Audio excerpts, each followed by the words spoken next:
नमस्कार दोस्तों, Byju's government exam prep में आपका स्वागत है। दोस्तों, आज हम लोग 30 दिसंबर 2020 के द हिंदू समाचार पत्र का विश्लेषण करेंगे, जिसमें मुख्य परीक्षा और प्रीलिम परीक्षा यानी प्रारंभिक परीक्षा के प्रश्नों को भी हम लोग चर्चा करेंगे। आज बहुत ही महत्वपूर्ण टॉपिक हैं। जैसे पहला ही टॉपिक हम लोग जो संपादकीय पृष्ठ पर आया हुआ है, जलवायु परिवर्तन, पश्चिमी घाट में जैव विविधता से संबंधित, इलेक्टोरल बॉन्ड, तो ये सब मुख्य परीक्षा हेतु जिस पर हम लोग आज चर्चा करेंगे। इसी तरह से प्रीलिम विशेष में आज हम बात करेंगे फ्लाई ऐश की, digital ocean, GAVI, global alliance for vaccine and immunisation तथा राष्ट्रीय मानवाधिकार, और अंत में एक और प्रश्न हम लोग अभ्यास करेंगे जो वर्ष 2020 में आया हुआ है। तो आइए एक एक करके चर्चा करते हैं। आज का पहला जो टॉपिक है पेज नंबर 7 के संपादकीय पृष्ठ पे आया है। दोस्तों, इसमें आप लोग देख सकते हैं कि जलवायु नीति पर मुकुल सनवाल संयुक्त राष्ट्र framework convention on climate change के पूर्व निदेशक हैं। तो उन्होंने काफ़ी अच्छा लेख लिखा है। तो आइए इसी के आधार पर हम लोग देखते हैं कि हमारे परीक्षा के दृष्टिकोण से कितना यह लाभदायक सिद्ध हो सकता है। तो जैसा कि संदर्भ में 2021 एक नई वैश्विक जलवायु नीति के लिए वर्ष होगा, जिसमें भारत और उच्च निम्न उत्सर्जक एक साथ कह सकते हैं। इसमें भारत की काफी महत्वपूर्ण भूमिका होगी।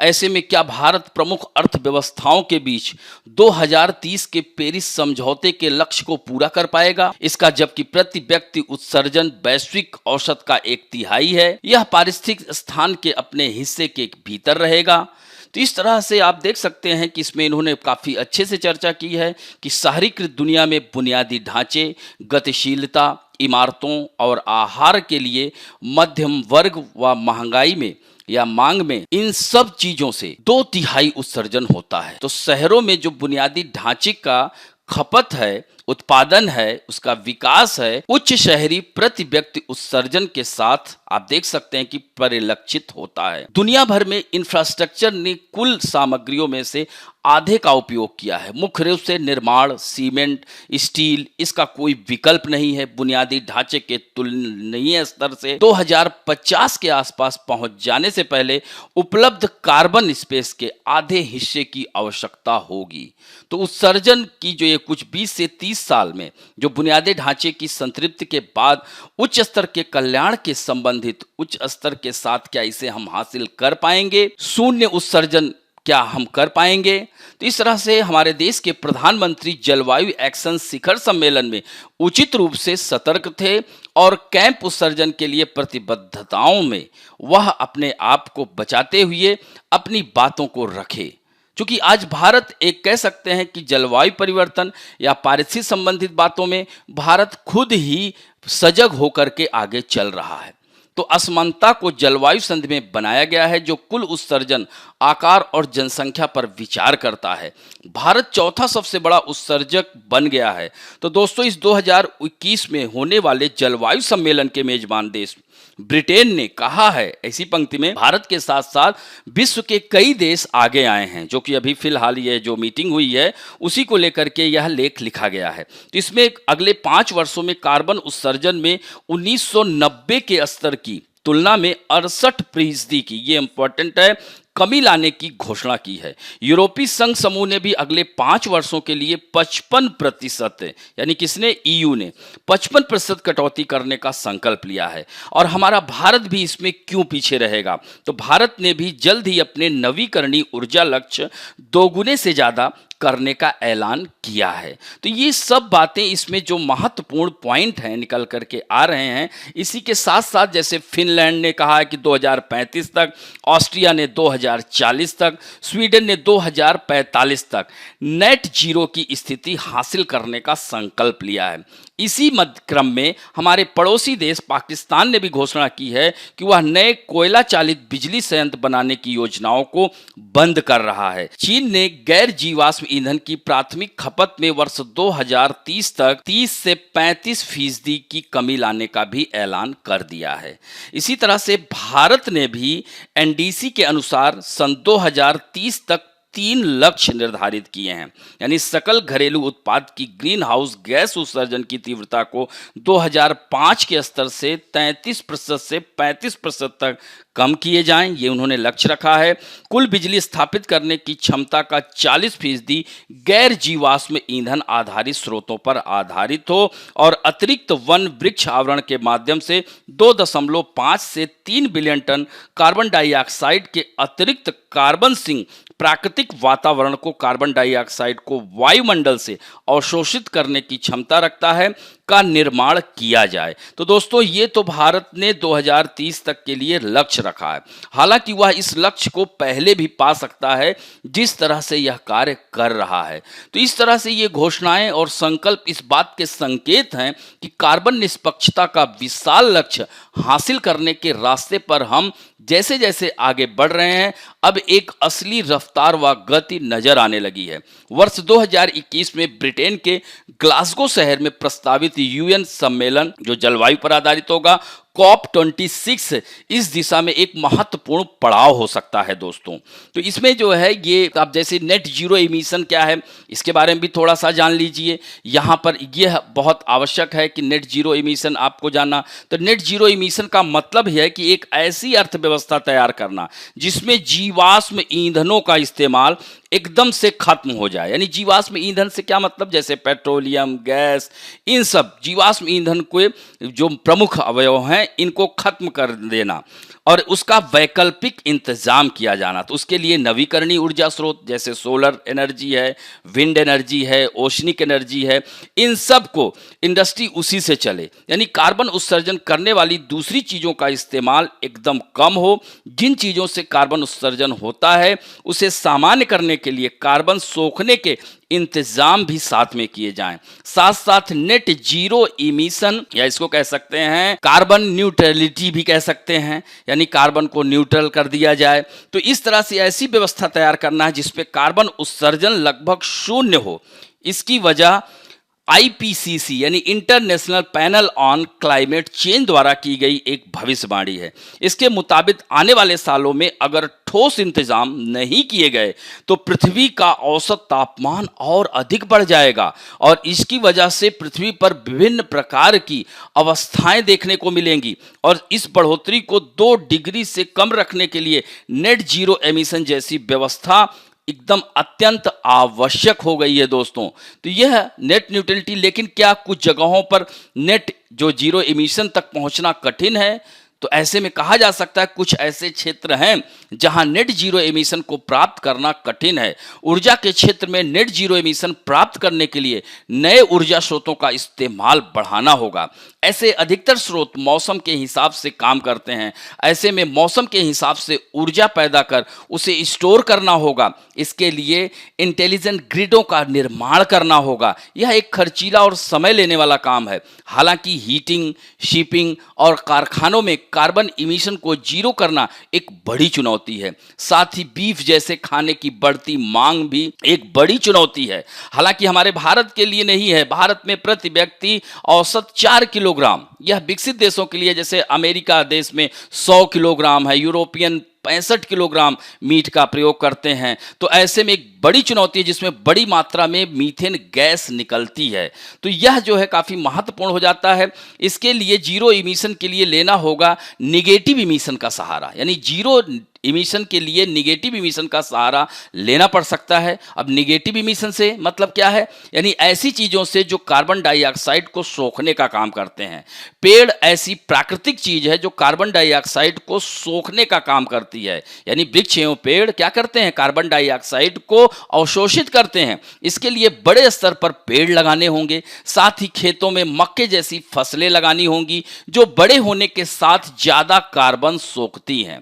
तो इस तरह से बायो एनर्जी का इस्तेमाल बढ़ाना होगा, तभी हम कार्बन न्यूट्रलिटी के कह सकते हैं लक्ष्य को प्राप्त कर सकते हैं। तो नेट जीरो इमिशन के लिए बायो एनर्जी का इस्तेमाल भी बढ़ाना होगा जिसमें कार्बन डाइऑक्साइड का इस्तेमाल ऊर्जा उत्पादन में होता है।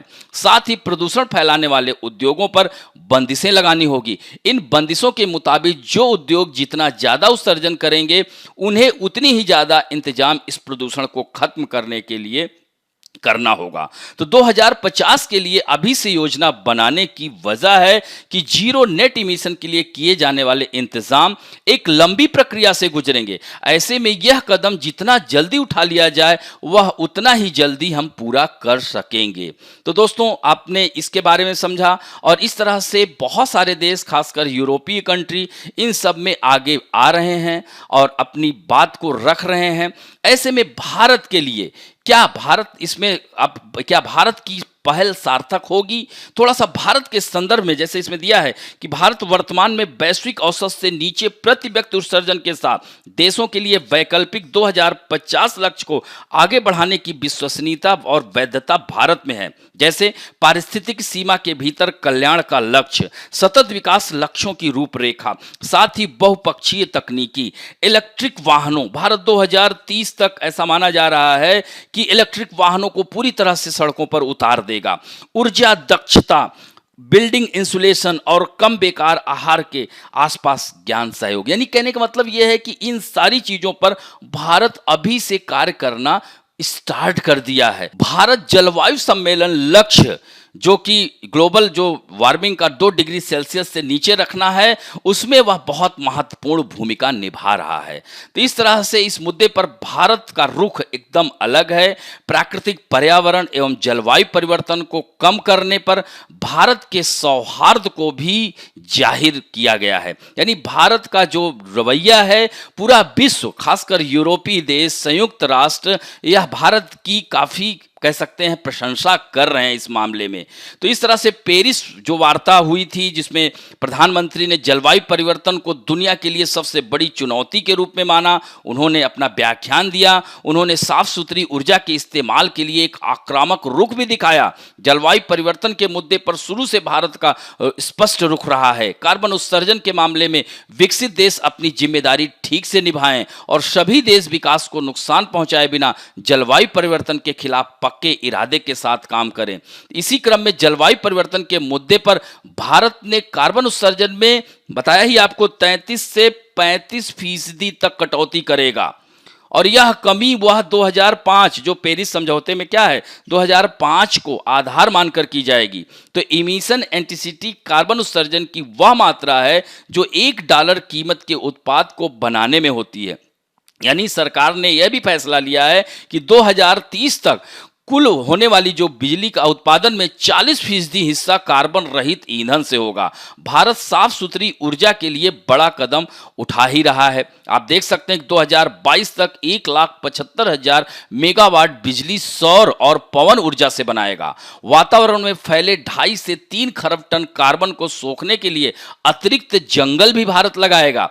भारत ने यह भी साफ कर दिया है कि वह सेक्टर आधारित, जिसमें कृषि भी शामिल है, किसी योजना के लिए बाध्य नहीं है। तो इस तरह से आप देख सकते हैं कि सन 2003 में 45,000 लोगों की मृत्यु यूरोप में 2 हफ्ते के भीतर हुई थी। समुद्र तटों और बड़ी नदी के मुहानों पर बसे मुंबई, चेन्नई, देश की राजधानी दिल्ली जैसे दुनिया के बड़े शहरों के सिर पर बाढ़ का खतरनाक साया मंडराने लगा। तो ये सब क्या है, प्रभाव दिखने लगे हैं। अगर हम लोग ऐसा नहीं करेंगे तो निश्चित रूप से हम जलवायु परिवर्तन का शिकार हो जाएंगे। तो समुद्री जल के स्तर में बढ़ोतरी से तटीय क्षेत्र के मीठे पानी के स्रोतों में खारा पानी मिल जाने से समूचा इकोसिस्टम असंतुलित हो जाएगा। सूखा, गर्म हवाएं, चक्रवात, तूफान, झंझावत जैसी आपदाएं जल्दी जल्दी आने लगेंगी अगर हम लोग इस पर काम नहीं किए। तो कृषि उपज में प्रतिकूल परिवर्तन, गर्मियों में जलधारा में कमी, प्रजातियों का लोप, रोगवाही जीवाणुओं के प्रकार। अब आप देख सकते हैं कोरोना नामक महामारी आ गई है जिसका कोई सोल्यूशन दिख ही नहीं रहा है। वह मात्रा में वृद्धि हो जाएगी, मच्छरों का प्रकोप बढ़ेगा, वन, खेतों और शहरों में नए कीड़े मकोड़ों का आतंक बढ़ सकता है जिससे मच्छर जनित रोग भी बढ़ेंगे। तो इस तरह से ग्रीन हाउस गैसों के उत्सर्जन के सबसे बड़े स्रोत कोयले से ऊर्जा, वनों का ह्रास, खेती, औद्योगिक प्रक्रियाएं और अपशिष्ट हैं। तो विकासशील देशों ने जहां विश्व की 80% से अधिक आबादी निवास करती है, ग्रीन हाउस गैसों के उत्सर्जित भंडार में सिर्फ 20% का योगदान दिया है। अगर 1751 से लेकर के ग्रीन हाउस उत्सर्जित भंडार में यह बड़े विकासशील देशों जैसे भारत, चीन, ब्राजील व दक्षिण कोरिया अभी भी प्रति व्यक्ति उत्सर्जन में विकसित देशों से कई गुना पीछे हैं। विश्व बैंकों के अनुसार जहां विकसित देशों में प्रतिवर्ष प्रति व्यक्ति उत्सर्जन 13 टन है, विकासशील देशों में यह 3 टन से कम है। सोचिए, तो अमेरिका में प्रति व्यक्ति उत्सर्जन भारत की तुलना में 20 गुना अधिक है। विश्व में सिर्फ 15% जनसंख्या के साथ अमीर देश कार्बन डाइऑक्साइड के 47% से अधिक उत्सर्जन के लिए जिम्मेदार हैं। भारतवर्ष ओजोन परत को सुरक्षित रखते हुए मानवता की रक्षा के लिए पूर्णतः प्रतिबद्ध है। भारत मॉन्ट्रियल संघ में इंग्लैंड संशोधन के साथ 1992 में ही शामिल हो गया था। इसी से आप लगा सकते हैं अंदाजा कि भारत पर्यावरण को लेकर, जलवायु परिवर्तन के लेकर के कितना सचेत है। हमारे यहाँ ओजोन प्रकोष्ठ एक राष्ट्रीय संस्थान के रूप में उसी समय से काम कर रहा है। ओजोन प्रकोष्ठ की स्थापना ही ओजोन परत को नष्ट होने से बचाने के लिए की गई थी।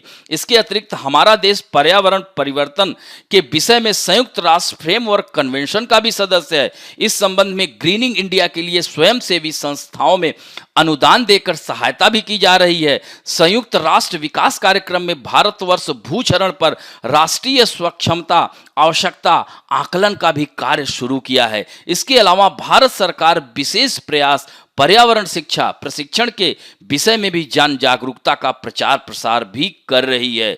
250 वर्षों के विश्व इतिहास ने यह सिद्ध कर दिया है कि अत्यधिक भोग ने भूमि का दोहन अंतिम सीमा तक कर लिया है।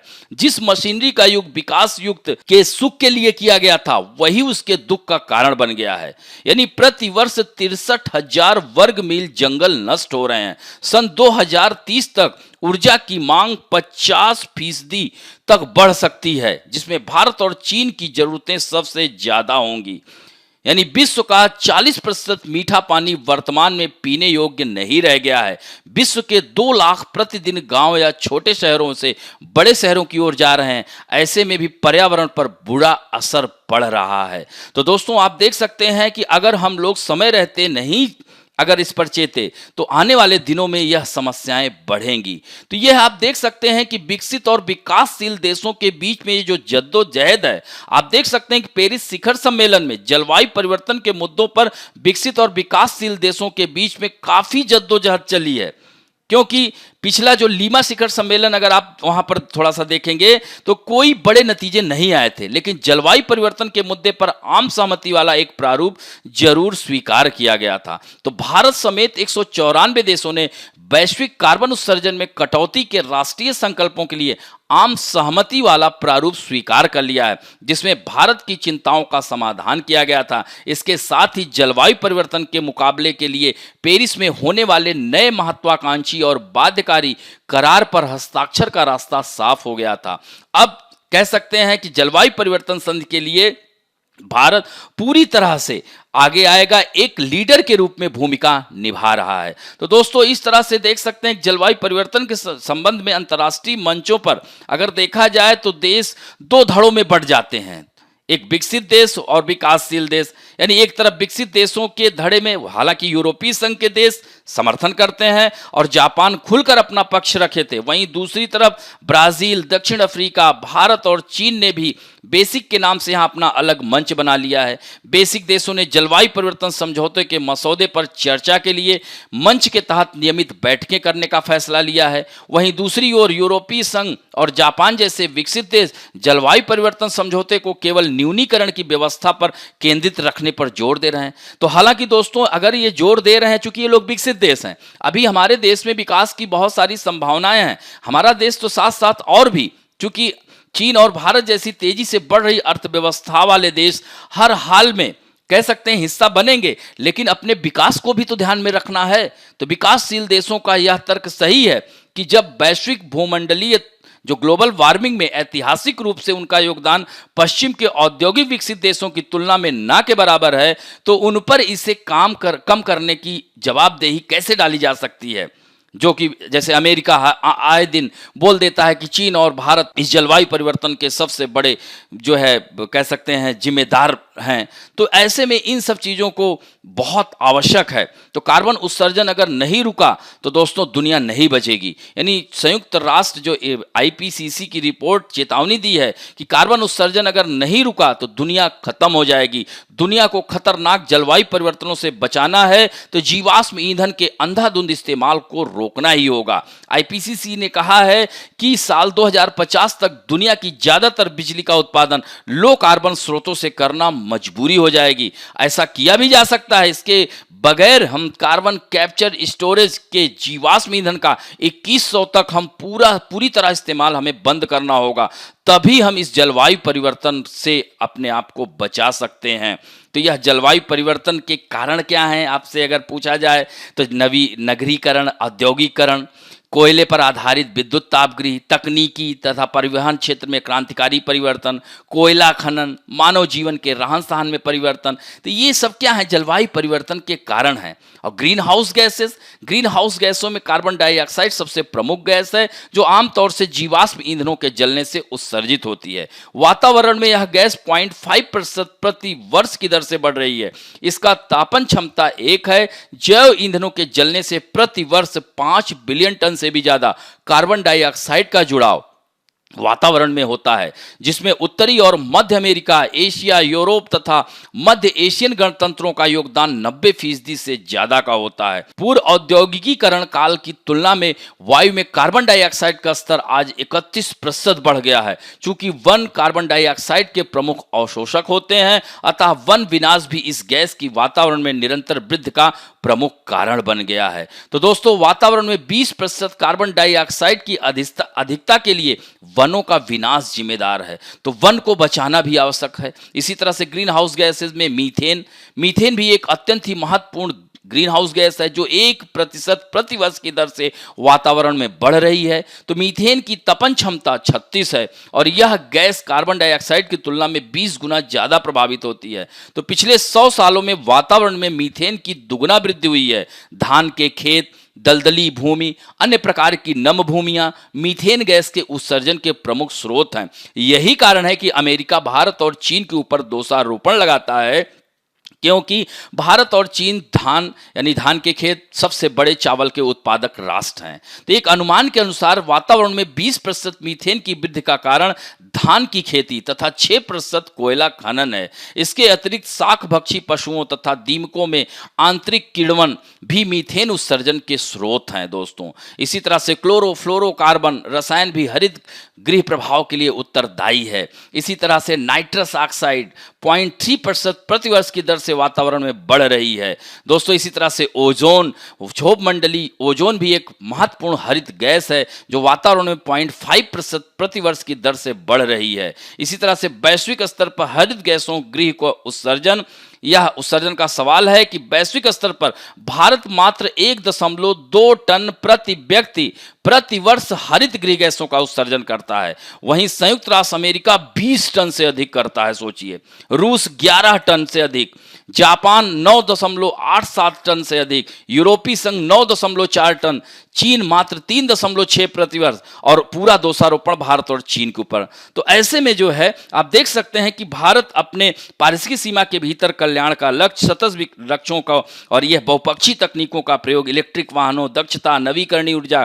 तो इस तरह से वह यानी आने वाला 2021 जलवायु परिवर्तन का वर्ष होगा। इसी पर आधारित एक प्रश्न है दोस्तों, लिखिएगा कि क्या प्रमुख अर्थव्यवस्थाओं के बीच, देखिए विश्व में जैसा कि देख रहे हैं कि आप अभी कुछ दिन पहले ही आंकड़ा आया था कि भारत 2030 तक, चीन जो है 2028 तक विश्व का सबसे बड़ी अर्थव्यवस्था वाला देश होगा, साथ साथ भारत भी जापान को पीछे छोड़ देगा। तो इस तरह से आप देख सकते हैं कि अगर उसको अपना विकास भी करना है तो प्रमुख अर्थव्यवस्थाओं के बीच भारत 2030 के पेरिस समझौते के लक्ष्य को पूरा कर पाएगा। तो कैसे कर पाएगा, तो यह जो है क्या कर पाएगा, तो इस पर चर्चा करना। तो इसमें सबसे पहले प्रमुख भाग यानी उत्तर का याद रखना, पहला भाग क्या है, इसमें आप भूमिका लिखोगे। सबसे पहले भूमिका, तो यानी भारत को जलवायु परिवर्तन को मतलब ध्यान में रखते हुए भारत की अर्थव्यवस्था को गति प्रदान करना है। फिर दूसरा महत्वपूर्ण है कि यह कैसे करेगा, यानी पेरिस समझौते में भारत ने जो लक्ष्य रखा है उसको कैसे पूरा करेगा, इसका विवरण दें। और फिर लास्ट में जो है निष्कर्षतः लिख सकते हैं, हाँ, निष्कर्षतः हम कह सकते हैं कि भारत अपने कह सकते हैं पेरिस जलवायु समझौते के लक्ष्यों को हासिल करते हुए विश्व की प्रमुख अर्थव्यवस्थाओं यानी विश्व के टॉप 5 अर्थव्यवस्थाओं में अब के लिए आगे बढ़ रहा है। इस तरह से इस प्रश्न को लिखने का प्रयास करिएगा दोस्तों। अब बढ़ते हैं दूसरा, जो ये भी संपादकीय पृष्ठ पे आया हुआ है, द ट्रेजेडी ऑफ कंजर्वेशन। दोस्तों संदर्भ है कि जैव विविधता की रक्षा के लिए पश्चिमी घाट स्वदेशी लोगों यानी आदिवासी लोगों को, जो वनवासी लोग हैं, प्राकृतिक आवास से अलग करना यह अनुत्पादक है। तो दोस्तों 2012 में जैसा कि आप लोगों को पता है कि पश्चिमी घाट राष्ट्रीय उद्यानों, वन्य जीव अभ्यारण्यों एवं आरक्षित वनों को कवर करने वाले 39 क्षेत्रों को यूनेस्को द्वारा विरासत स्थल घोषित किया गया था। इसमें केरल 20 स्थल, कर्नाटक में 10 स्थल, तमिलनाडु में 5 स्थल और महाराष्ट्र में 4 स्थल हैं दोस्तों। तो इस तरह से आप पश्चिमी घाट देख सकते हैं, ताप्ती के मुहाने से लेकर यहाँ दक्षिण में आप नीलगिरी या कह सकते हैं कन्याकुमारी तक यह फैला हुआ है। तो अब इसमें उस समय उस क्षेत्र में रहने वाले आदिवासी समूह, विशेष रूप से कमजोर आदिवासी समूहों ने बड़ी खुशी जाहिर की कि ये तो बहुत अच्छी बात है। लेकिन अब जिस तरह से यह उस संयुक्त राष्ट्र ने 2007 में, अभी आगे हम इसमें बहुत सारी बातें इसमें जैसे 2006 अधिनियम की भी चर्चा करेंगे, और फिर जो हमारे वनवासी हैं, खासकर आप देख सकते हैं कि राष्ट्रीय उद्यानों, वन्य जीव अभ्यारण्य, इन सब क्षेत्रों से इनको निर्वासित किया जा रहा है। तो एक तरह से देखा जाए तो एनसीईआरटी की कक्षा 8 में एक टॉपिक है हाशियाकरण। तो हाशियाकरण का मतलब क्या होता है दोस्तों? हाशियाकरण से संबंध ये है कि जैसे हम लोग कॉपी में लिखते हैं, कॉपी में तो इधर जगह छोड़ देते हैं, यहां से लिखना स्टार्ट करते हैं। तो ये जो हाशिया है यानी एक तरफ कर देना, यानी ये जो आदिवासी समूह, इसके साथ साथ अन्य भी है, उसमें एनसीईआरटी में दिया हुआ है कक्षा 8 की, लेकिन यहां पर ध्यान देना है कि हम आदिवासियों के बारे में कर रहे हैं बात, यानी कि इनको मुख्य केंद्र में ना रख करके हाशियाकरण कर दिया गया। यानी दोस्तों इसमें एक छोटी सी कहानी मैं आपको बताता हूं। जैसे कि एक परिवार था, दिल्ली में रह रहा था, और उसके जो छोटे बच्चे थे, दादाजी बैठे टीवी में देख रहे थे, गणतंत्र दिवस पर जो है चल रहा था, कार्यक्रम चल रहा था, तो आदिवासियों की झांकी, वो लोग खूब रंग बिरंगे कपड़े पहने हुए थे। तो उसकी बेटी ने कहा कि आदिवासियों को इसी रूप में क्यों दिखाया जाता है?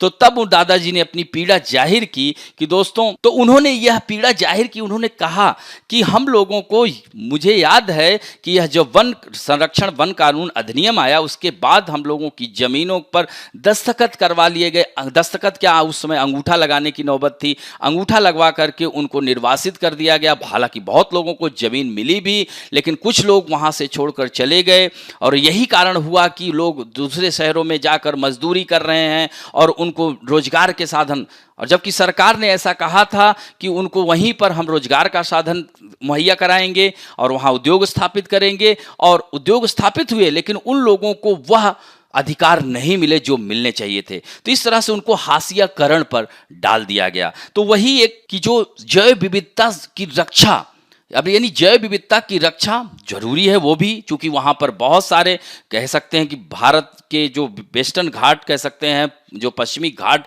पर्वत क्षेत्र है, वह प्राकृतिक कह सकते हैं कि हॉट स्पॉट यानी विश्व के प्रमुख हॉट स्पॉट में से एक माना जाता है। प्रमुख जैव विविधता क्षेत्र, भारत के 4 जैव विविधता क्षेत्रों में सबसे अधिक जैव विविधता वाला क्षेत्र यह माना जाता है। तो ऐसे में उसका संरक्षण भी आवश्यक है, लेकिन इन आदिवासी लोगों को भी संरक्षण प्रदान करना जरूरी है। यानी ये हम नहीं कह सकते हैं कि जो है पश्चिमी घाटों को विश्व धरोहर स्थल के रूप में घोषित करना अच्छी बात है। इस क्षेत्र की समृद्ध जैव विविधता को संरक्षित करने के लिए उतना ही महत्वपूर्ण है जितना कि जंगलों पर निर्भर लोगों के अधिकारों की मान्यता है। यानी हम जंगल पर निर्भर कौन है? ये आदिवासी समूह लोग हैं। तो यह जो है, जैसा कि अंतर्राष्ट्रीय स्तर पर पुष्टि की जाती है कि जैव विविधता को संरक्षित करने के लिए उन क्षेत्रों में रहने वाले लोगों के कानूनी सशक्तिकरण की आवश्यकता होती है। वन अधिकार अधिनियम उद्देश्य को आगे बढ़ाने के लिए एक आदर्श साधन है। तो इसे धरातल पर साकार करने के लिए सरकार को क्षेत्र में अपनी एजेंसियों और उन वनों पर निर्भर लोगों के बीच विश्वास कायम करने करने के लिए प्रयास करना चाहिए, जो उन्हें देश के बाकी सभी लोगों के समान नागरिक मानते हैं, और ये आज इन्हें हाशियाकरण में डाल दिया गया है।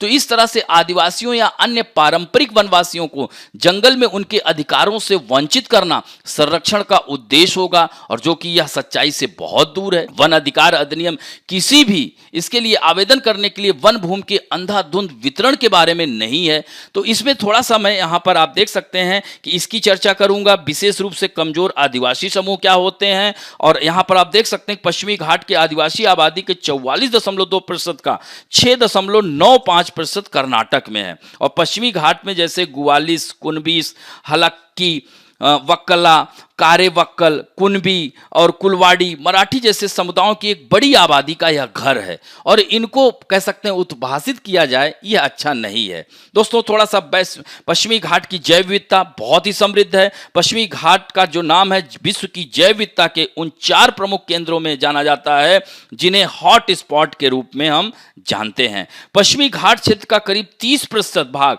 वनाच्छादित है। इसमें उष्णकटिबंधीय नमी वाले सदाबहार वन, नमी वाले पतझड़ वन भी पाए जाते हैं। यहाँ सर्वाधिक पेड़ पौधे वनस्पतियां पाई जाती हैं। यहाँ बागानों की बहुतायत है। इस क्षेत्र के पहाड़ी भाग में सुपारी, काली मिर्च, इलायची की खेती की जाती है, जबकि तटीय क्षेत्रों में नारियल के साथ साथ आम, कटहल आदि की फसल की जाती है। इस क्षेत्र में अन्य महत्वपूर्ण फसलों में कॉफी, चाय, रबड़, काजू, टैपियोका ये सब शामिल हैं दोस्तों। तो यह तो रहा पश्चिमी घाट पर्वत, और पश्चिमी घाट पर्वत आप देख सकते हैं ताप्ती के मुहाने से लेकर के है। और इसके बारे में अगर ज्योग्राफिकल पॉइंट ऑफ व्यू देखा जाए तो पश्चिमी घाट पर्वत नहीं है, बल्कि यह अपर्दित खड़ा कगार है दोस्तों। स्कार्पमेंट इसे कहा जाता है। यह ध्यान रखेंगे तो इसमें बहुत सारी जैव विविधताएं पाई जाती हैं। और भारत में अब वन अधिकार अधिनियम को थोड़ा सा जान लीजिए। तो कानून के अनुसार 2000 यानी 13 दिसंबर 2005 से पूर्व वन भूमि पर काबिज अनुसूचित जनजाति के सभी समुदायों को वनों में रहने और आजीविका का यानी उनको रहने का संरक्षण मिला। लेकिन दूसरी ओर कानून की धारा 2 अणा के अनुसार अन्य परंपरागत वन निवासी को अधिकार के लिए 3 पीढ़ियों का साक्ष्य। अब बताइए, ये लोग पढ़े लिखे तो हैं नहीं, इन लोगों में साक्षरता का अभाव है, ऐसे में 3 पीढ़ियों का डेटा कहां से देंगे?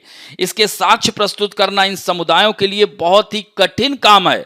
जैसे यदि झाबुआ में भील अनुसूचित जनजाति है तो उसे 13 दिसंबर 2005 से पूर्व वन भूमि पर काबिज होने की दशा में वन भूमि पर अधिकार मिलेगा, पर यदि वही भील दूसरे जिले में हो जहां पर वह अनुसूचित नहीं है तो उन्हें परंपरागत वन निवासी के रूप में दावा पेश करना पड़ेगा। इस तरह से आदिवासियों को जाति प्रमाण पत्र प्रस्तुत करने का प्रावधान है, तो अन्य जातियों के लिए भी ऐसे प्रावधान नहीं रखे गए हैं। तो नियमों के मुताबिक वनों पर अधिकार के लिए वन अधिकार समिति द्वारा दावों का सत्यापन करने की प्रक्रिया अपनाई जाएगी, और इसमें साक्ष्यों की प्रस्तुति के लिए जिस प्रक्रिया को अपनाने की बात की गई वह बेहद जटिल है। अधिकांश वनवासी जनजाति के लिए दस्तावेजी साक्ष्य प्रस्तुत करना काफी दुरूह कार्य है दोस्तों। तो अब इसमें क्या होगा? और कानून में एक महत्वपूर्ण प्रावधान यह है कि धारा 3(2) के तहत वन ग्रामों के विकास के लिए यानी विद्यालय, अस्पताल, आंगनबाड़ी, राशन दुकान, पेयजल, सड़क, सामुदायिक केंद्र आदि के लिए भूमि वन यानी के लिए वन भूमि के परिवर्तन का उपबंध किया जाएगा, जिसके तहत प्रति हेक्टेयर 75 तक पेड़ों को गिराया जा सकता है। निश्चय ही इस प्रावधान से और अन्य वन्य जीवों के खात्मे के लिए जंगल में रहने वाले खास तौर से आदिवासी समुदाय जिम्मेदार हैं। यही वजह है कि देश में अंग्रेजों के समय से ही जंगल और वन्य जीवों को बचाने के उद्देश्य से जो कानून बनाए गए उनमें जंगल वासियों के लिए कोई स्थान नहीं बचा। इसके बाद भी कभी जंगल और वन्य जीवों को बचाने के नाम पर तो कभी विकास के नाम पर उन्हें जंगल से उजाड़ने का सिलसिला शुरू हो गया दोस्तों। लेकिन ऐतिहासिक रूप से जारी इस अन्याय को जंगलवासी लंबे समय तक सहने को इच्छुक नहीं हुए और अपने अधिकारों के लिए गोलबंद होकर आवाज उठाने लगे। यह साफ दिखाई देने लगा है कि जंगल और वन्य जीवों को जंगल पर परंपरागत रूप से आश्रित लोगों को खतरा नहीं है, बल्कि वन माफियाओं से खतरा है। जंगलों का दोहन और वन्य पशुओं का शिकार सबसे ज्यादा पिछली सदी में हुआ है और इनके संरक्षण के लिए बनाए गए कानूनों का कोई लाभ भी नहीं दिखाई पड़ा। दूसरी ओर जंगलों से बेदखल होते समुदाय अपने जीवन और अस्मिता के संघर्ष से जूझते हुए अपने अधिकारों की मांग करते हैं। अंततः सरकार को भी इस बात का एहसास हुआ कि जंगल पर आश्रित समुदाय के साथ वास्तव में अन्याय हुआ है। इस कानून के पारित हो जाने के बावजूद इसको लागू करने में काफी अड़चनें आई। इसे लेकर कई संगठनों एवं वन्य संरक्षणों ने विरोध भी जताया। उनका यही कहना था कि कानून बन जाने से वन्य जीवों के अस्तित्व पर खतरा उत्पन्न हो जाएगा। लेकिन दूसरी ओर यह देखा गया कि सबसे जंगल के आश्रितों को जंगल से खदेड़ा गया। तब से कई दुर्लभ जानवरों के अस्तित्व पर संकट गहराया है। इसके बावजूद जंगल के आश्रितों को ही दोषी माने जाने की परंपरा चलती रही है। तो आदिवासियों के हितों के लिए संघर्ष रहित संगठनों का कहना है जहां जहां आदिवासी जंगल में बसे हैं वहां वहां जंगल बचे हुए हैं। तो उनका कहना है कि वन माफियाओं उन्हीं इलाकों में सक्रिय हैं जहां से लोग विस्थापित हुए हैं। जब यह अंतर साफ आने लगा है, सरकार के लिए कहना कठिन हो गया है कि वन आश्रितों के कारण वनों को नुकसान हो रहा है। वन आश्रितों की संस्कृति में पेड़ पौधे वन्य जीव रचे बसे हुए हैं, इसलिए उन्हें प्रकृति प्रेमी और जंगल के वास्तविक अधिकारी माना जाए। तो दोस्तों, इस अधिनियम के आधार पर देखा जाए तो वह अधिकार नहीं मिल पा रहा है। तो आगे का रास्ता क्या हो सकता है? अब यहाँ पर थोड़ा सा मैं यहीं पर यह जो है एक शब्द था, याद रखिएगा, विशेष रूप से कमजोर जनजातीय समूह क्या है, फिर हम लोग इसको थोड़ा सा इसके बारे में जानेंगे। दोस्तों, यहाँ पर एक शब्द आया था विशेष रूप से कमजोर आदिवासी समूह। तो ये क्या है, इसके बारे में थोड़ा सा जान लीजिए। तो विशेष रूप से कमजोर जनजाति समूह क्या है, यह पॉइंट थोड़ा सा इसलिए मैं पीछे पेज में आ गया हूं, इसको भी जानना आवश्यक है आपके लिए। तो भारत सरकार के मुताबिक यह एक ऐसा समूह है जिसको प्रमुख विशेषताओं में एक आदिम कृषि प्रणाली का प्रचलन, शिकार और खाद्य संग्रहण का अभ्यास, शून्य या नकारात्मक जनसंख्या वृद्धि, अन्य जनजातीय समूह की तुलना में साक्षरता का अत्यंत निम्न स्तर और लिखित भाषा की अनुपस्थिति आदि शामिल है। ढेबर आयोग की रिपोर्ट 1960 में दोस्तों कहा गया था कि अनुसूचित जनजातियों के भीतर भी विकास दर में काफी असमानता है। आप देख सकते हैं जैसे कि राजस्थान की मीणा जाति काफी विकसित है, नॉर्थ ईस्ट में भी कई जातियां काफी विकसित हैं, लेकिन कई एकदम पिछड़ी हुई हैं। तो चौथी पंचवर्षीय योजना के दौरान विकास के निचले स्तर पर मौजूद समूहों की पहचान करने के लिए अनुसूचित जनजाति के भीतर भी एक उप श्रेणी बनाई गई है और इस उप श्रेणी को आदिम जनजाति समूह पीटीजी कहा जाता था। इसका नाम बदलकर बाद में विशेष रूप से कमजोर आदिवासी समूह पीवीटीजीएस कर दिया गया। तो दोस्तों, ये सोचिए पश्चिमी घाट में रह रहे हैं, अब इनको 10 यानी साक्षरता दर है ही नहीं और इनको हटाने की बात चल रही है, तो कैसे होगा? तो ऐसे में यहां पर आप देख सकते हैं कि आगे बढ़ने का रास्ता यही हम कह सकते हैं कि पश्चिमी घाट को विश्व धरोहर स्थल के रूप में घोषित करें, इस क्षेत्र को समृद्ध जैव विविधता को संरक्षित करें, अच्छी बात है, लेकिन साथ साथ जो इस जंगल पर जो निर्भर हैं उनका भी ध्यान रखें। तो यह आगे पॉइंट इसी में यहाँ पर दिया हुआ है। तो इस तरह से यह टॉपिक यहीं पर समाप्त होता है। अब इसी से आधारित प्रश्न है कि क्या आदिवासी समाज का बहिष्कार करके पर्यावरण और जैव विविधता का संरक्षण किया जा सकता है? विश्लेषण करें। तो दोस्तों, इसमें वही सबसे पहले भूमिका लिखिए, फिर दूसरे भाग में आदिवासी समाज और साथ साथ जैव विविधता के संरक्षण दोनों को, अब कैसे कि आदिवासी समाज इस जैव विविधता के संरक्षण में बाधा नहीं है, बल्कि वह माफिया लोग हैं, शिकारी लोग हैं, उनको इसमें आपको लिखना है। और अंत में निष्कर्षता यही कहेंगे कि हम अपनी धरोहर की भी रक्षा करें, जैव विविधता की भी रक्षा करें, साथ साथ इस आदिवासी समाज को भी बचाएं। तो इस तरह से इसको लिखिएगा दोस्तों। अब बढ़ते हैं तीसरा जो महत्वपूर्ण है, पॉलिटी से संबंधित कह सकते हैं, इलेक्टोरल बॉन्ड स्कीम। दोस्तों, ये आए दिन चर्चा में हो जाता है। तो अब यहाँ पर देखिए, जो मुख्य सूचना आयुक्त के आदेश ने एसबीआई के स्तर को सही ठहराया है कि आरटीआई अधिनियम के तहत दानदाताओं किए गए दान और विवरण को प्रस्तुत करने की आवश्यकता नहीं है। तो संदर्भ यही है कि इलेक्टोरल बॉन्ड फिर से चर्चा में आ गया है दोस्तों। तो यह एक अनसुलझा कानून उतना ही खतरनाक है जितना यह कानून के बारे में कहा जा रहा है, बुराई की जा रही है। तो केंद्रीय सूचना आयोग के हालिया आदेश ने फिर से 2018 में दोस्तों यह आया हुआ था। यह इलेक्टोरल बॉन्ड स्कीम की अंतर्निहित समस्याओं का खुलासा हो गया है। यानी भारतीय स्टेट बैंक के खिलाफ अपील में पारित इस आदेश ने प्रभावी तरीके से दरवाजे को बंद कर दिया है। तो सूचना के अधिकार अधिनियम के तहत चुनावी बॉन्ड से संबंधित दाताओं और लोगों के निहितार्थ को कह सकते हैं, लोगों के बारे में कोई भी विवरण या कोई अन्य सहारा उपलब्ध नहीं होने के साथ सर्वोच्च न्यायालय चुनावी बांडों की निहितता को स्थगित करने वाला एकमात्र जीवित अब मध्यस्थ है। यानी यह योजना एसबीआई द्वारा सुविधा प्राप्त राजनीतिक दलों को धन के दान के लिए बैंकिंग उपकरण बनाती है और यह दान करने वालों की पहचान छुपाता है और साथ ही दान की राशि भी देता है। तो वास्तव में योजना पारदर्शी नहीं है, मनमानी को बढ़ावा देती है, इसलिए यह अवैध है। योजनाओं में दाताओं के बीच अघोषित जो व्यवस्था है कि जो सुविधा है जो कारपोरेट और राजनीतिक दलों की होने की संभावना है, तो इस तरह की व्यवस्था चुनावी लोकतंत्र की सर्वोत्तम प्रथाओं के खिलाफ जाती है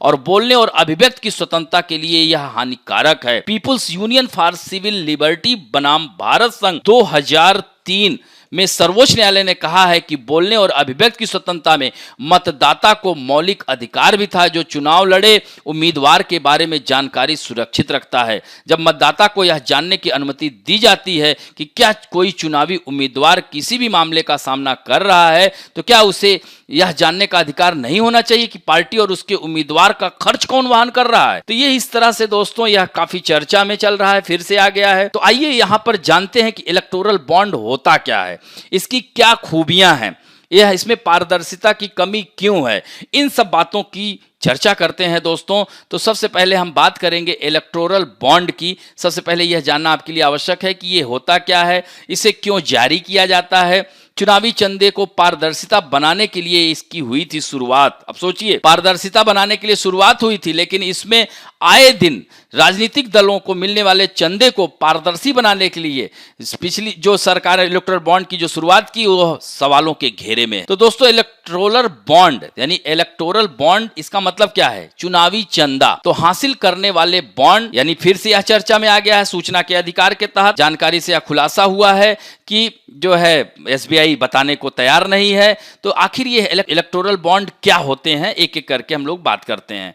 तो यह जो है 2018 की इस बॉन्ड की शुरुआत की थी, जिसमें कि राजनीतिक फंडिंग में पारदर्शिता बढ़ेगी। मेन उद्देश्य इसका यही था कि इलेक्टोरल बॉन्ड को स्थापित करने के पीछे मेन उद्देश्य था कि राजनीतिक फंडिंग में पारदर्शिता बढ़ेगी और साफ सुथरा धन आएगा। इसमें व्यक्ति, कारपोरेट और संस्थाएं बॉन्ड खरीदकर राजनीतिक दलों को चंदे के रूप में देती हैं और राजनीतिक दल इसे बैंक में भुनाकर रकम हासिल कर चुनाव प्रचार या अन्य कार्यों में लगाते हैं। तो इसके लिए भारतीय स्टेट बैंक की 29 शाखाओं को इलेक्टोरल बॉन्ड जारी करने और उसे भुनाने के लिए अधिकृत किया गया और ये शाखाएं नई दिल्ली, मुंबई, कोलकाता, चेन्नई, गांधीनगर, चंडीगढ़, पटना, रांची, गुवाहाटी, भोपाल, जयपुर, बेंगलुरु की हैं। अब तक इलेक्टोरल बॉन्ड बिक्री के 12 चरण पूरे हो चुके हैं। इलेक्टोरल बॉन्ड का सबसे ज्यादा कह सकते हैं कि मुंबई में बेचा गया और सबसे इसका ज्यादा हिस्सा दिल्ली में भुनाया गया।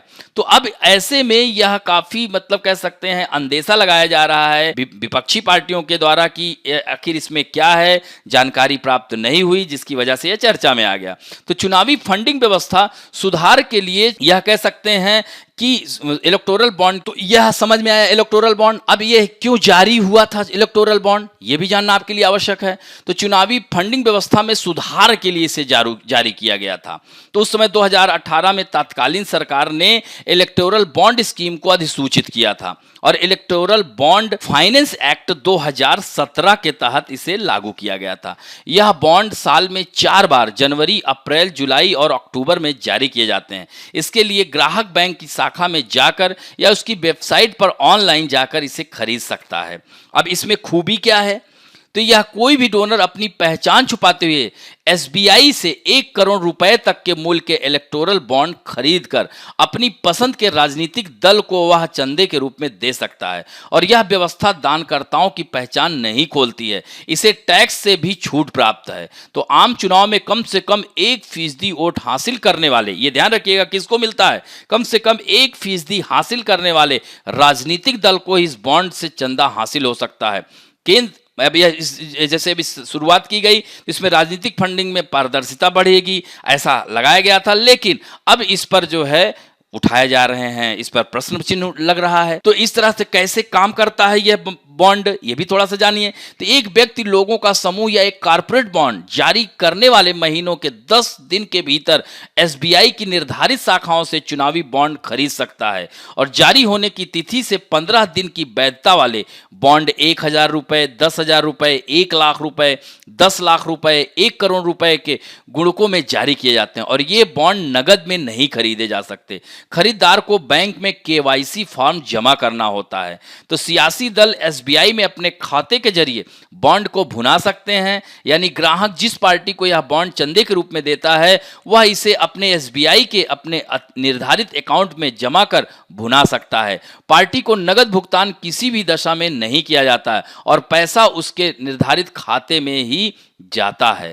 तो अब इसमें केवाईसी भी एक पॉइंट आ गया नया, इसको भी थोड़ा जान लीजिए। तो इलेक्टोरल बॉन्ड के जरिए राजनीतिक पार्टियों को चंदा देने वाले व्यक्तियों की पैसे देने वालों के आधार और अकाउंट की डिटेल मिलती है। इलेक्टोरल बॉन्ड में योगदान किसी बैंक के अकाउंट पे ही चेक या बैंक खाते से इलेक्ट्रॉनिक क्लियरिंग सिस्टम के द्वारा ही किया जाता है। सरकार ने जनवरी 2018 में इलेक्टोरल बॉन्ड के नोटिफिकेशन जारी करते हुए ये साफ कर दिया था कि इस खरीदारी वाले को पूरी तरह से नो योर कस्टमर नॉर्म पूरा करना होगा और बैंक खाते के द्वारा भुगतान करना होगा। तो इस तरह से यह सबसे ज्यादा, लेकिन इसमें क्या हो रहा है कि सबसे ज्यादा फायदा भारतीय जनता पार्टी को हुआ।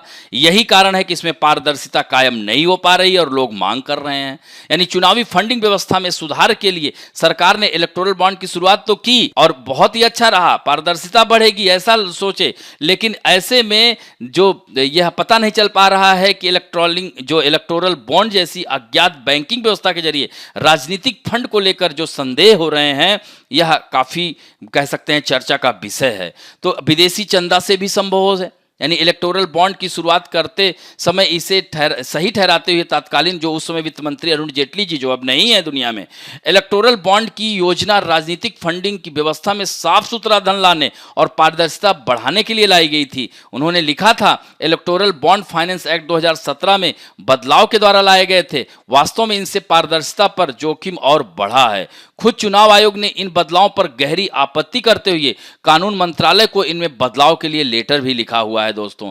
तो इस तरह से चुनाव आयोग के जांच दायरे से बाहर, यानी उक्त सारे प्रावधानों से भी समस्याएं दूर नहीं होती। चंदा लेने वाले गोपनीयता और राजनीतिक फंडिंग में अपारदर्शिता बनी रहती है और यह सब चुनाव आयोग की जांच के दायरे से भी बाहर है। तो केवाईसी होने के बाद भी चंदा देने वाले के बारे में सिर्फ बैंक या सरकार को जानकारी हो सकती है, चुनाव आयोग या किसी आम नागरिक को नहीं। तो इस तरह से आप देख सकते हैं कि इसमें कहीं ना कहीं गड़बड़ तो है। तो यही कारण है कि बीच बीच में इसमें मांग होती रहती है, राजनीतिक विवाद होता ही रहता है। फिर से राजनीतिक विवाद शुरू हो गया है। तो आरटीआई के इस खुलासा हुआ है, तो इससे लेकर के काफी जो है असमंजस की स्थिति फिर बन गई है। सरकार को फिर से इसमें जवाब देना भारी पड़ रहा है। यह मनी लॉन्ड्रिंग एक्ट को कमजोर करेगा। इस पर हमलावर रुख अपनाते हुए विपक्षी पार्टियों ने मांग की है कि जानकारी सार्वजनिक करे उसे इलेक्टोरल बॉन्ड से कितना चंदा मिला है जो वर्तमान सरकार है। तो इस तरह से यह काफी महत्वपूर्ण टॉपिक है, यह आगामी परीक्षाओं में आपके आ सकता है। तो इस पर आधारित एक प्रश्न है कि इलेक्टोरल बॉन्ड क्या होते हैं, इसे लेकर समय समय पर विवाद की स्थिति क्यों होती है, अपने मत प्रस्तुत करें।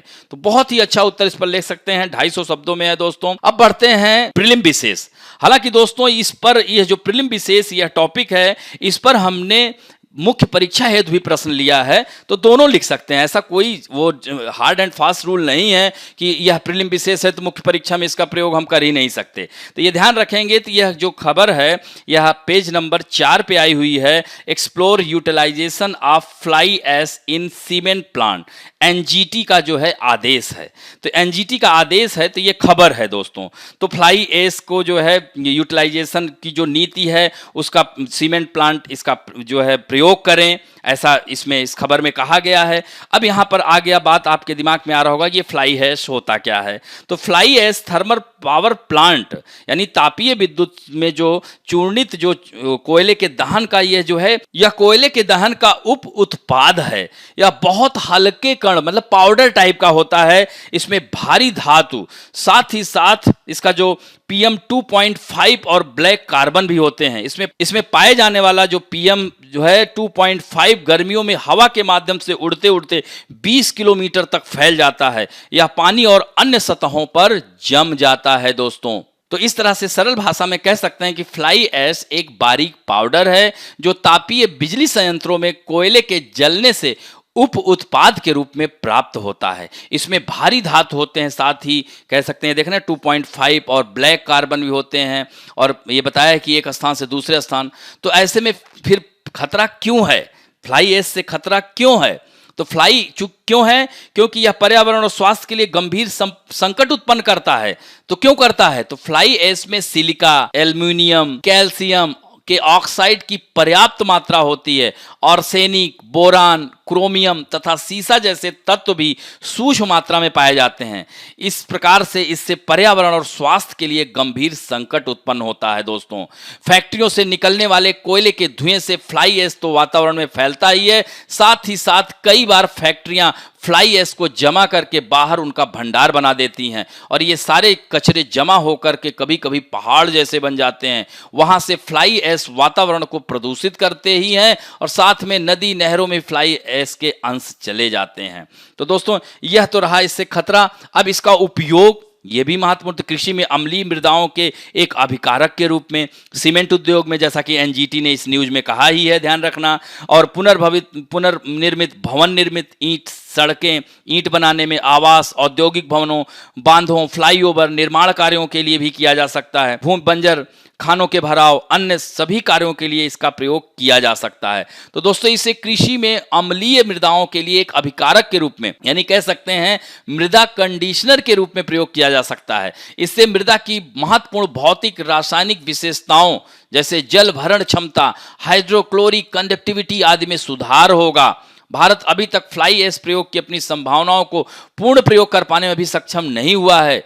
तो इस तरह से इसके अभी 50 से 60% प्रयोग ही हो पा रहा है। इसका 100% प्रयोग करने के लिए सरकारें प्रतिबद्ध हैं। तो फ्लाई ऐश सीमेंट का उपयोग सीमेंट, पुनर्निर्मित भवन सामग्री, ईंटें, इन सब में प्रयोग किया जाता है, और इन उपयोगों का उचित रूप से बढ़ावा दिया जाना चाहिए। तो इस तरह से यहाँ पर सरकार द्वारा उठाए गए कदम, थोड़ा सा इसकी भी चर्चा कर लेते हैं। तो इन संभावनाओं के पूर्ण प्रयोग के लिए सरकार द्वारा जो कदम उठाए गए हैं, the ministry of environment and forest द्वारा 2009 में जारी की गई अधिसूचना में फ्लाई ऐश के उपयोग के विषय में दिशा निर्देश दिए गए हैं। इसमें लिखा गया है कि MOEF तापीय बिजली संयंत्र की 100 किलोमीटर की परिधि में फ्लाई ऐश के प्रयोग का समर्थन करता है। इसी तरह से IIT कानपुर, IIT दिल्ली ने NTPC के साथ मिलकर फ्लाई ऐश को लेकर नवाचारी उपयोग करने का प्रयास किया है। उन्होंने pre stress railway concrete sleeper भी बनाए हैं, इसका भी निर्माण किया है। फ्लाई ऐश के उपयोग के लिए नीति बनाने वाला पहला राज्य महाराष्ट्र है। ये ध्यान रखना, महाराष्ट्र ने सिंगापुर व दुबई जैसे स्थानों से आने वाली मांग को देखते हुए फ्लाई ऐश के निर्यात की एक नीति भी बनाई है, जिसमें तापीय बिजली संयंत्रों के आसपास सीमेंट जैसे ऐश आधारित औद्योगिक संकुलों के विकास की घोषणा की गई है। कोल ऐश का उपयोग कृषि भूमि में उत्पादकता बढ़ाने के लिए, ये देख रहे हैं बाजारों में फ्लाई ऐश आधारित कृषि भूमि में बढ़ाने के लिए, और साथ साथ निर्यात में भी इसका, तो इस तरह से 100% प्रयोग, आसपास के बाजारों में फ्लाई ऐश आधारित भवन उत्पादों को उपलब्ध कराना, रेलवे लाइनों को बिछाने के लिए स्लीपर निर्माण में फ्लाई ऐश के उपयोग को प्रोत्साहित करना, ये सब इसके क्या हैं, सरकार द्वारा उठाए गए कदम है दोस्तों। तो यह काफी महत्वपूर्ण है। इसी पर आधारित आइए प्रश्न देखते हैं। मुख्य परीक्षा के लिए भी एक प्रश्न हमने दे दिया है कि फ्लाई ऐश क्या होता है, फ्लाई ऐश के उपयोग, इससे उत्पन्न खतरे को बताएं तथा सरकार द्वारा किए गए प्रयासों की चर्चा करें। इसे 150 शब्दों में लिखने का प्रयास करिएगा। आशा करता हूं कि आप लोग जरूर लिख पाएंगे इसे। अब इसी से संबंधित prelim practice question, fly ash उपयोगिता नीति अपनाने वाला भारत का पहला राज्य कौन सा है? गुजरात, महाराष्ट्र, उड़ीसा या पश्चिम बंगाल? तो इसमें दोस्तों उत्तर होगा महाराष्ट्र, जैसा कि हमने बताया है ऊपर। अब निम्नलिखित में से कौन फ्लाई ऐश के लाभ हैं, यानी इसमें से कौन मतलब लाभदायक है फ्लाई ऐश? तो इसका उपयोग सीमेंट संयंत्रों में किया जा सकता है, एकदम सही है कथन। इसका उपयोग कृषि भूमि उत्पादकता बढ़ाने के लिए किया जा सकता है, ये भी सही है। यह जल धारण क्षमता को बढ़ाता है, ये भी सही है। अतः आंसर सी होगा दोस्तों। इसी तरह से अगला है INCOIS लॉन्चेस डिजिटल ओशियन इसी पर आधारित हमने प्रीलिम प्रश्न लिया है। यहां पर आप देख सकते हैं कि डिजिटल ओशियन प्लेटफॉर्म की शुरुआत किसने की? केंद्रीय विज्ञान और प्रौद्योगिकी मंत्रालय ने, Indian national centre for oceanic information services ने की। और यह अनुसंधान संस्थान सहित उपयोगकर्ताओं की एक विस्तृत श्रृंखला की सभी डेटा संबंधी जरूरतों वाला एक यानी वन स्टॉप यह सॉल्यूशन है दोस्तों। डिजिटल ओशन से आशा की जा सकती है कि हमारे आसपास के महासागरों की बेहतर समझ के लिए समुद्र संबंधी डेटा को कैसे दिया जाए या परोसा जाए, तो यह डिजिटल ओशन प्लेटफॉर्म कार्य करेगा। यह हमारे महासागरों का जो है स्थायी प्रबंधन, ब्लू इकोनॉमी की पहल को भी यह केंद्रीय भूमिका निभाएगा और यह साइट एकीकरण उपकरणों, रिमोट सेंसिंग, मॉडल डेटा जैसे इन सब को सुविधा यह प्रदान करेगा दोस्तों। इसी तरह से Indian national centre for oceanic information services, यह देश में विभिन्न हितधारकों को महासागर की जानकारी और सलाहकार सेवाएं प्रदान करता है। इसके बारे में थोड़ा सा जान लीजिएगा। समुद्र विज्ञान और समुद्री मौसम संबंधी आंकड़ों की वास्तविक समय की जानकारी प्राप्त करने के लिए अत्याधुनिक तकनीकों उपकरणों का उपयोग करना। यह संस्थान राष्ट्रीय अर्गो डाटा केंद्र और अंतरराष्ट्रीय अर्गो प्रोग्राम के क्षेत्रीय अर्गो डाटा सेंटर के रूप में भी सेवा दे रहा है। तो इसी ने और केंद्रीय प्रौद्योगिकी मंत्रालय ने इस प्लेटफॉर्म की शुरुआत की है। अब दोस्तों इसी संबंधित प्रश्न देख लीजिए। डिजिटल ओशन प्लेटफॉर्म के संदर्भ में निम्नलिखित में से कौन सा कथन सही है? यह विज्ञान और प्रौद्योगिकी मंत्रालय के तहत एक स्वायत्त निकाय इनको INCOIS द्वारा विकसित समुद्री डेटा पर जानकारी साझा करने के लिए एक वेब आधारित अनुप्रयोग है। एकदम सही है कथन दोस्तों। यह अनुसंधान संस्थान, परिचालन एजेंसियों और रणनीतिक उपयोगकर्ताओं सहित उपयोगकर्ताओं की एक विस्तृत श्रृंखला की सभी डेटा संबंधी आवश्यकताओं के लिए वन स्टॉप सॉल्यूशन के रूप में काम करेगा। यह भी कथन सत्य है। यह हमारे महासागरों के स्थायी प्रबंधन और हमारी ब्लू इकोनॉमी पहल का विस्तार करने में केंद्रीय भूमिका निभाएगा। यह भी कथन आता आंसर डी होगा दोस्तों, ध्यान रखना। अब बढ़ते हैं नेक्स्ट, यह भी हेल्थ से संबंधित है। Harshvardhan made member of GAVI, Gavi के सदस्य बन गए हैं दोस्तों। और ये क्या है? Global alliance for vaccine and immunisation, GAVI का फुल फॉर्म है। तो दोस्तों अंतरराष्ट्रीय टीकाकरण कार्यक्रम में 90 के दशक के अंत तक प्रगति अवरुद्ध हो गई थी, जिससे विकासशील और अल्प विकसित देशों में 30 मिलियन बच्चों को घातक बीमारियों के खिलाफ टीकाकरण कार्यक्रम नहीं हो पा रहा था। इसी वजह से वर्ष 2000 में इसकी स्थापना की गई। दोस्तों यह वैक्सीन अलायंस ने दुनिया के सबसे गरीब देशों में 822 मिलियन से अधिक बच्चों को टीकाकरण करने में मदद की है, ताकि भविष्य में 14 मिलियन से अधिक मौतों को रोका जा सके। तो इस तरह से हमारे देश के केंद्रीय स्वास्थ्य मंत्री हर्षवर्धन को global alliance for vaccine and immunisation GAVI के बोर्ड के सदस्य के रूप में नामित किया गया है। दोस्तों गावी बोर्ड वैक्सीन अलायंस के विदेशों में कामकाज को देखता है और नीति निर्माण एवं रणनीतिक दिशा निर्देशों की जिम्मेदारी भी इसी बोर्ड की है और यह कार्यक्रम क्रियान्वयन पर भी नजर रखता है। केंद्रीय स्वास्थ्य मंत्री का जो कार्यकाल होगा 1 जनवरी 2021 से 2023 तक बोर्ड में भारत का प्रतिनिधित्व करेंगे। तो इस तरह से इसकी जो बैठक सामान्यतः साल में 2 बार जून और नवंबर दिसंबर में होती है। इससे संबंधित प्रश्न है, आप इसको अब आसानी से सॉल्व कर देंगे। तो इस गठबंधन के बारे में निम्नलिखित कथन पर विचार करें। यह एक वैश्विक साझेदारी है जो दुनिया के सबसे गरीब देशों में बच्चों को टीकाकरण करने को समर्पित है। यह एकदम सत्य है। बिल और मेलिंडा गेट्स फाउंडेशन और संस्थापक सहयोगियों के समूह ने विकासशील देशों में लागत प्रभावी वैक्सीन निर्माण करने की दिशा में कार्य किया। यह भी कथन सत्य है, अतः आंसर सी होगा, दोनों सही है। अब बढ़ते हैं दोस्तों, पेज नंबर 10 पे आई हुई है। तो यह खबर है, राष्ट्रीय मानवाधिकार आयोग ने झांसी में वाणिज्यिक न्यायालय के एक न्यायिक अधिकारी द्वारा एक महिला कर्मचारी के साथ कथित बलात्कार और दुर्व्यवहार के कथित मुकदमे का फिर से संज्ञान में लिया है। तो दोस्तों यह राष्ट्रीय मानवाधिकार क्या है? तो एक स्वतंत्र वैधानिक संस्था है। इसकी स्थापना 1993 में की गई थी। मानवाधिकार आयोग का जो हेडक्वार्टर दिल्ली में है और यह एक बहुसदस्यीय संस्था है। इसके अध्यक्ष और सदस्यों की नियुक्ति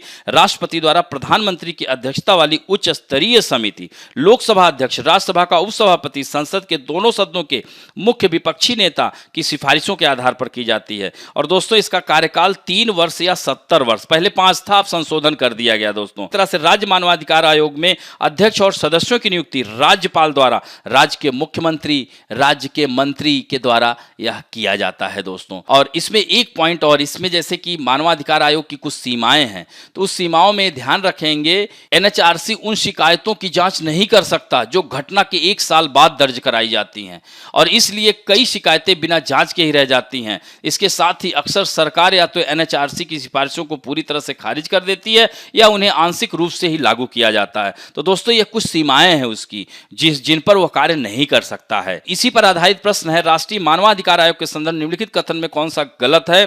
अध्यक्ष और सदस्य 65 वर्ष की आयु प्राप्त कर सकते हैं। यह कथन असत्य है दोस्तों। बताया था 70 वर्ष, 3 वर्ष या 70 हो गया है। यदि घटना के 1 साल बाद शिकायत की जाती है तो एनएचआरसी भी मामले में पूछताछ नहीं कर सकता। यह कथन एकदम सत्य है। आंसर केवल 2 होगा। अब बात करते हैं दोस्तों, जो 2020 के प्रीलिम परीक्षा में आया हुआ प्रश्न है, बहुत ही साधारण प्रश्न है। भारत के संविधान का कौन सा भाग कल्याणकारी राज्य के आदर्श की घोषणा करता है? जाहिर सी बात है, राज्य के नीति निर्देशक तत्व। और यह किस भाग में है? भाग 4 में है, अनुच्छेद 36 से 51 के बीच में है, जो कि आयरलैंड के संविधान से लिया गया है दोस्तों। और यह जो है कल्याणकारी राज्य की बात करता है दोस्तों, तो यह ध्यान रखेंगे। तो इस तरह से आज हम लोग यहीं पर विराम देंगे। आशा करता हूं कि आज का वीडियो आप लोगों को अच्छा लगेगा। यदि दोस्तों अच्छा लगे तो प्लीज़ लाइक, शेयर और सब्सक्राइब जरूर करें। धन्यवाद दोस्तों।